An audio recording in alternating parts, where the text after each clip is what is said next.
I'm good whenever you are. Okay, I'm good too. Sorry, just moving desk. Bear with 1 second.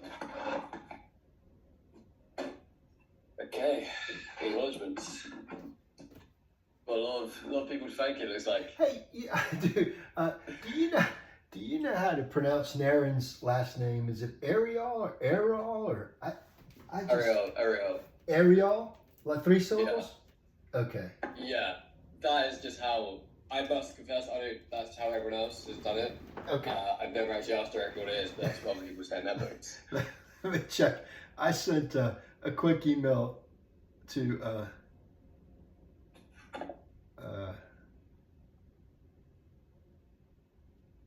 Ariel. Ariel. Ariel, okay. Good. She sent me a link to a podcast with Josh Linkner when he pronounced it. Okay, Ariel. Yeah. Loads of people, I think, asked beforehand. That's been a common thing. So, Ariel, that's good to know. That's good. I didn't want to screw. That's the only name I had that I didn't want to screw up. Okay. All right. So if you're good, the yes. last time before we record, I will hit record and then I'll bring up the manuscript after 5 seconds. Here we go.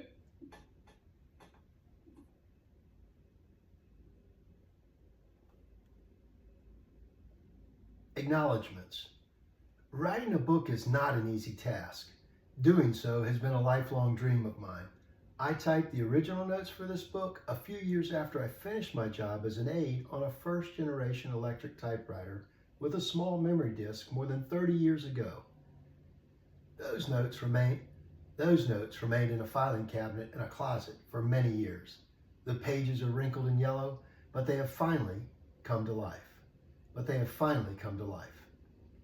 There are quite a few people to thank. I want to first thank my wife, Deanne, and our 3 daughters, Holland, Dulcie, and Briar. I met Deanne at the end of my first Navy tour in Jacksonville in 1988, just before I went off to serve the Admiral. I then went to law school after that. We were engaged the night before my law school graduation in 1994 and have been blessed with 3 beautiful daughters.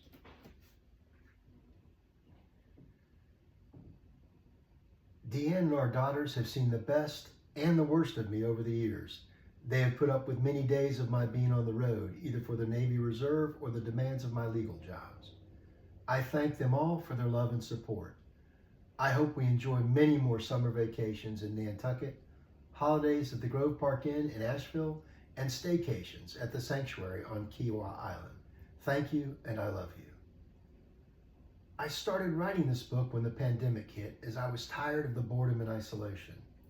About the same time, my mother was diagnosed with ALS. Mom used to walk to church every morning in downtown Charleston, saying hi to everyone along the way.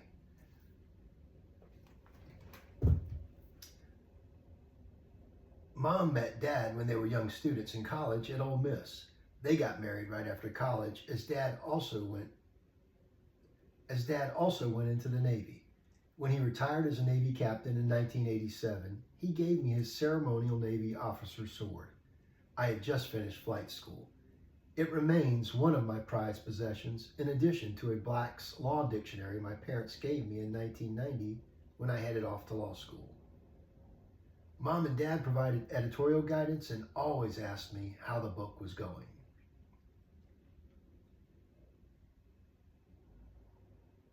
This book is dedicated to them.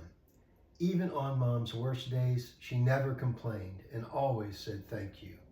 As she began to lose her speech, she would look at me and struggle to say, "Good book." She listened to the entire book as I read it out. Word by word, chapter by chapter, out loud to her. The most she could do was smile or cry tears of happiness and give me a thumbs up. Mom was proud of the book, and I'm proud to be her published son.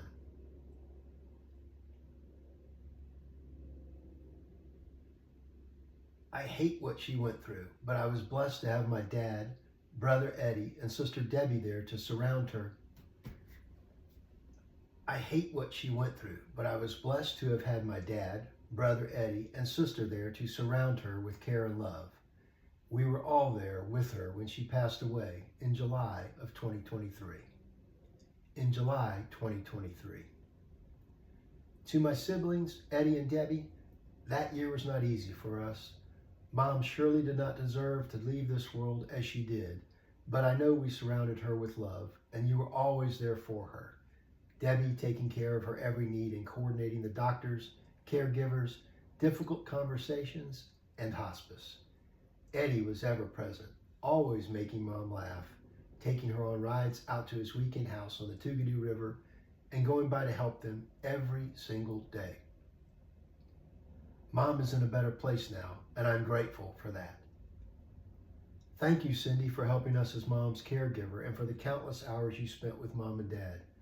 I know you had your own challenges at home, but your presence, persistence, and positivity made all the difference. You went above and beyond what we could have ever expected and made her life better. Thank you for being a part of our family.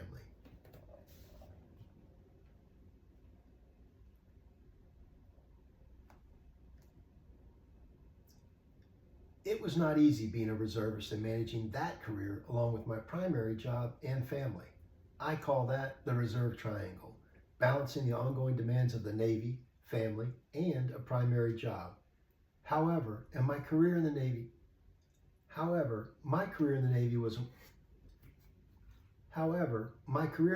was full of wonderful experiences and incredible shipmates.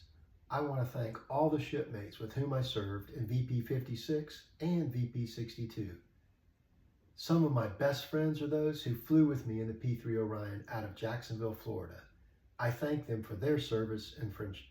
I thank them for their friendship and service. I served as an executive officer in VP 62 for T.D. Smyers and Brian Quigley. We made a great team. Thank you for your partnership as a Broad Arrow and your lifelong friendship. Thanks also for being great officers who emerged as great leaders, even after you retired from the Navy Reserve in your communities and professions. In addition to the great people in the Navy over my reserve career, I had wonderful civilian employers who supported me in serving my country. No reservist can be successful without the support of their boss and employer. In particular, I want to thank Judge David Norton, also a Navy veteran, and the federal judge who gave me my first job right out of law school. Judge Norton provided wisdom about life beyond the bench and what it meant to be a good lawyer and a good person. For every career transition I have contemplated since I left his chambers, I have called Judge Norton. He has been on the federal bench for over 33 years now and still provides mentorship and life coaching to every young lawyer he hires as his clerk.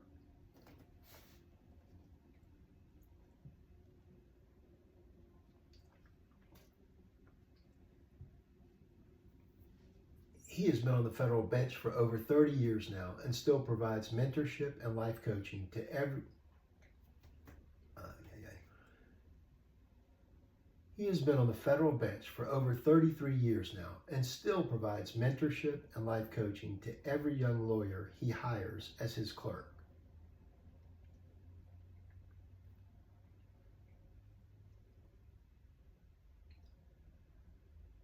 I probably never would have been so successful in aviation law without the encouragement of my best friend from high school, Dave Flieger. Dave was a Naval Academy graduate who got a cross commission in the Air Force as a B-52 pilot. Years later, I talked him into going to law school, and he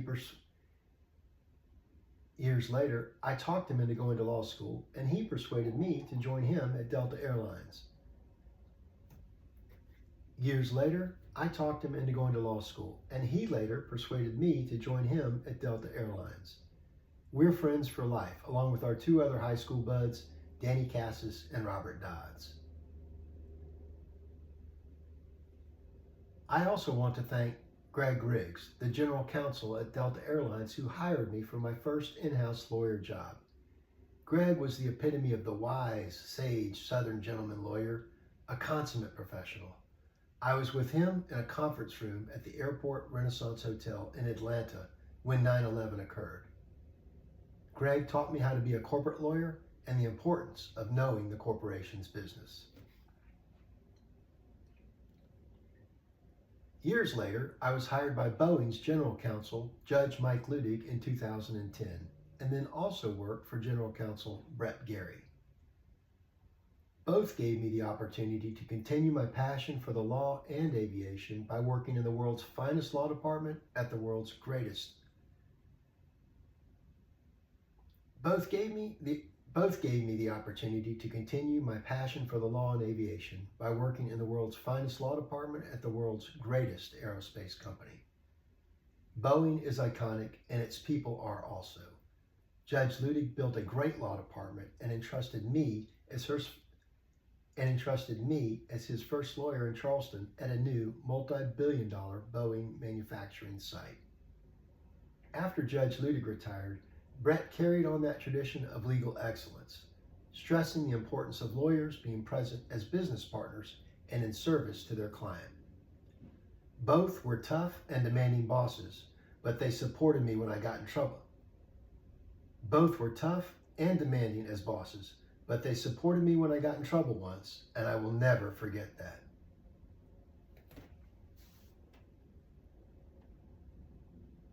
All of these brilliant lawyers, bosses, and leaders supported me as a lawyer and a naval reservist.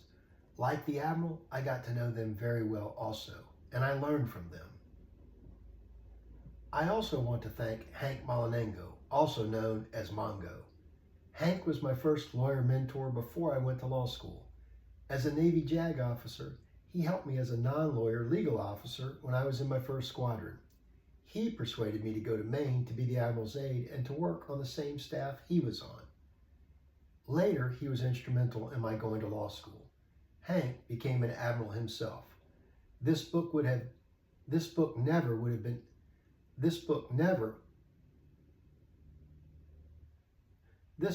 never have happened without Hank grabbing me when I was a young lieutenant and saying, "Fava, you need to come work for the Admiral. You should be great at it. You would be great at it. Think about it." Thank you, Hank. Mongo. Of course, there's the Admiral. I have to thank him for the impact he had on my life. Little did I know the lessons I learned from being his aide would be banging around in my head for more than 30 years. So much so that I finally had to get them out of my head and onto paper by writing this book. Thank you, sir. You and your #1 shipmate were instrumental in my formative years as a naval officer and leader. You are a true shipmate who taught me much about life and success.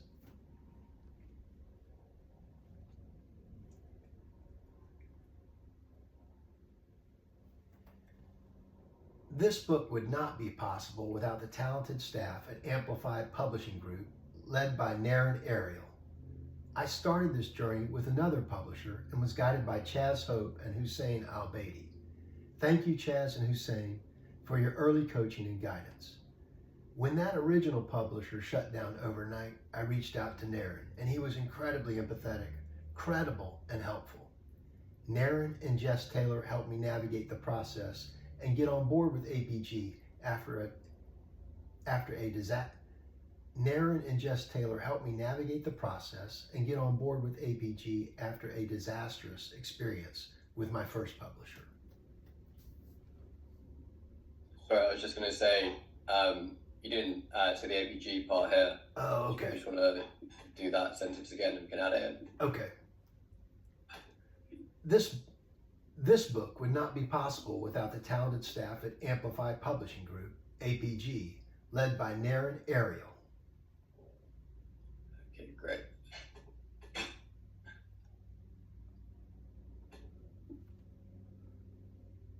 An author's decision to publish a book is a very personal decision. I wanted partners who were experts and who could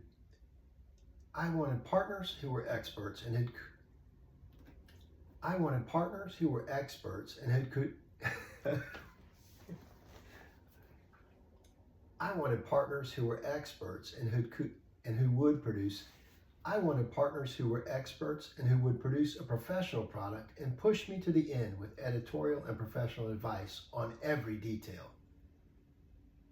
My editors, Cheryl Torres and Ray Dittmeyer, and APG Director of Publication, Jenna Scarfuri. Gosh, I guess it's Scarfuri. And APG Director of Production, Jenna Scarfuri, were exceptional. Every good writer knows the value of a talented editorial team brings to their writing, and they brought a lot of value to this book. I also want to thank Director of Design Josh Taggart and the rest of the APG team. Simply put, they know what they are doing and do it exceptionally well. Most importantly, I want to thank you, the reader. Thank you for letting me share my advice, thoughts, and stories. It's such a privilege to be able to do so. Thank you for your time. Know that I always welcome your feedback. You can always reach me on my website at markcfava.com and by email at markcfava@gmail.com. If you subscribe to the mailing list on my website, you'll receive my last unpublished chapter about how I saved the career of the Admiral's replacement. You can also follow me on LinkedIn at linkedin.com/n/Mark C. Fava.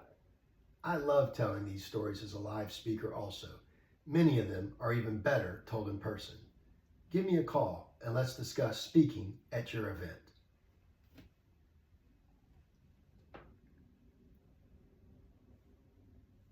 I want to thank God for the many blessings He has bestowed on me, especially my family and the jobs I've had, the people I've worked with, and the ability to have such a wonderful naval career. As the Admiral or any good sailor would say, I wish you all fair winds and following seas. Keep learning. Best of luck, shipmates.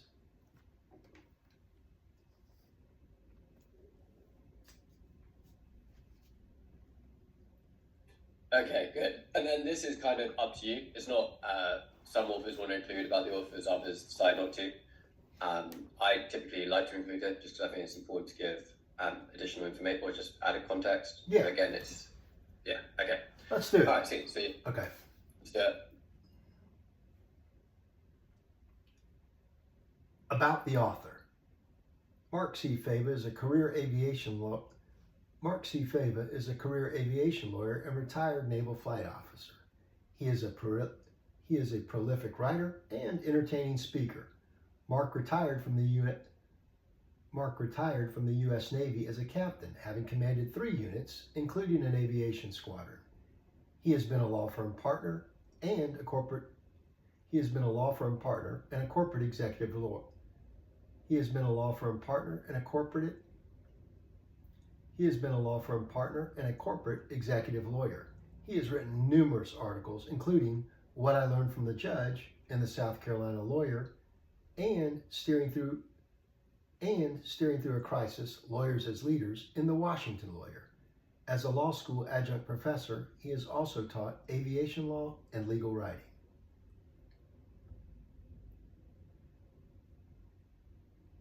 Mark was the chief operations attorney at Delta Airlines on 9/11 and spent years in the Navy's P-3 Orion chasing Soviet submarines.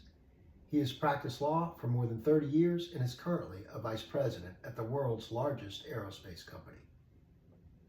He lives in his hometown of Charleston, South Carolina, with his wife and 3 daughters. When not working, reading, or writing, Mark enjoys life in the Low Country and appreciates a cold glass of sweet tea in the summer. And a good oyster roast in the fall. It's one hell of a resume. You know what I want? You know what I really wanted to put in there? I wanted to put in there a cold glass of beer, but I was like, because I like a cold glass of beer, a big pint of beer, much better than a damn glass of sweet tea, but I couldn't put it in there. I was worried that people. I'll put that in the second book. This is all more wholesome. So you've got the oyster roast going so far Yeah. this year. Not yet, but I tell you what, today was the first morning, Rory, and it was actually in the upper 50s, low 60s. So it felt absolutely wonderful. Oh, nice. I mean, I've got to be honest, I don't know what that means in terms of Celsius, but it says that's yeah. than usual, right? Yeah, very cool. Yes, that's true. I'll have to convert that for you. Sweater weather, sweatshirt. Yeah. Oh, nice. Very nice. Yeah. Better than hurricanes or having potential hurricanes. Yes, that. Okay. Okay, so you're very close to being done. This is just the final part. So yeah, this is what we'll play at the beginning of the book. Okay. If we just get you to read through the opening and closing credits twice each, just to make sure we can kind of pick out the best take from that. Okay, so whenever you are ready. Okay. Do I read the word opening / closing, or just the opening credits? Okay. You don't need. Sorry, yeah, I should have said you don't need to read that at all. Okay. This is just to help us in Gotcha. editing. But Okay. Yeah. Okay, here we go. Amplify. Do you want to just say Amplify Publishing or Amplify Publishing Group? Just Amplify Publishing, because they talk about it. Then down here it talks about how they're an imprint. I got you. Okay. Yeah. They get loyally on me. Okay. Okay, here we go. Amplify Publishing presents Lessons from the Admiral, Naval Wisdom and Sea Stories for Leaders, written and narrated by Mark C. Fava, produced by Ease of Mind Productions. Amplify Publishing presents Lessons from the Admiral, Naval Wisdom and Sea Stories for Leaders, written and narrated by Mark C. Fava, produced by Ease of Mind Productions.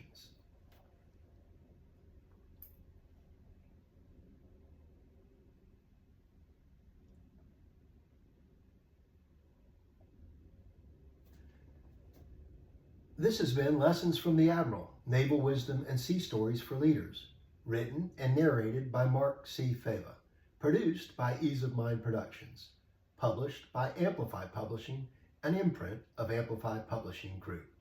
Text and production copyright 2025, Mark C. Fava. This has been Lessons from the Admiral, Naval Wisdom and Sea Stories for Leaders, written and narrated by Mark C. Fava, produced by Ease of Mind Productions, published by Amplify Publishing, an imprint of Amplify Publishing Group. Text and production copyright 2025, Mark C. Fava. Congratulations. Woo. That is a wrap until we record. It's very impressive that we managed to start half an hour late and still finish half an hour early. Well, no, I must admit, I think the acknowledgement was the most amount of mistakes you made throughout the entire period. It was the most what? Most amount of kind of mistakes you made. No, I was nervous and rushing, and talking about my mom is never easy. You know, it's just it's kind of that part really gets to the heart of the matter. But yeah, well, thank you for all the help. It's just been such a pleasure, and I look forward to hearing from you on the re-record. Yeah, so I'll just run you through what will happen next. So this should take us kind of roughly 2 weeks to complete the edit and do the QC checks on our end. So once that's done, I'll reach out to you to organise the re-record session. With a book of this size, it should probably take half an hour of your time. Oh, wow. So it won't be as long as kind of like a traditional recording session. And then from that point, it will take us 2 to 3 days to deliver the final files to Amplify. And then that will be our journey complete. Awesome. Well, that's great. I'm glad to knock it out. Yeah, I mean, got it done really quickly, to be honest. I would count those 3.5 sessions, which might be a new record for getting through a recording that quickly. So thank you for making my life very easy. And then I've got on my to-do list to get some some clips for you to share before the release. So don't worry, I haven't forgotten about that. No worries. I'm sort of in my head rolling through, what I'm doing and what days, and right now I'm still just playing around with the cover.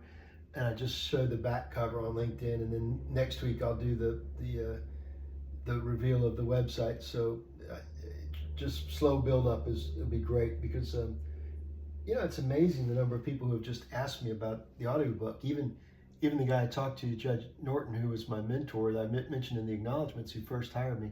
I gave him a book last week, and he said, "Thank you very much." He said, "But when's the audiobook coming out? Because I'll probably just listen to that." So it's a lot. You got a big audience there, I hope. Yeah, definitely. It's kind of interesting to see how certain books, some actually like do better with the audio in terms of like sell more than the text production. It's quite hard to kind of tell sometimes which ones would be more popular. Yeah.